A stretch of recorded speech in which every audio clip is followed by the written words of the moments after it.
ছোট ছেলেকে কিডন্যাপ করা খানদারি ব্যবসা আমার লোক অরিজিনালি কিডন্যাপার কহে আমাকে অরিজিনাল কিডন্যাপার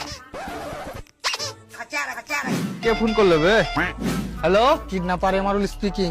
তোর ছেলেকে আমি কিডন্যাপ করেছি। আবে ওর টিফিনটা কে নিয়ে যাবে বে? আবে পিকনিক করতে থরি লিয়েছি, তোর বেটাকে কিডন্যাপ করেছি। বাহ, তাহলে তো তুমি আরো ছেলেপিলে কিডন্যাপ করে রেখেছো। হ্যাঁ, তাহলে তুমি এক কাজ করো, এরকম ডিজাইনের অন্য গলা দিয়ে দাও আমাকে একটা। আমি এখন জেরাস করতে বসেছি নাকি যে অন্য কালারে দেবো? হ্যাঁ, তোর বেটাকে কিডন্যাপ করেছি। তোর বেটাকে যদি পাইতে চাইছিস তাহলে 10 লাখ টাকা দে। তুমি এটা তোমার কাছে রেখে দাও, আমার কাছে আরেকটা আছে। ভাই রে বাড়া, এই কেমন ভাববে? কালো কালারের। দেখ ভাই, সিধা সিধা বলছি, ইয়ার কে মারাস না আমার সাথে।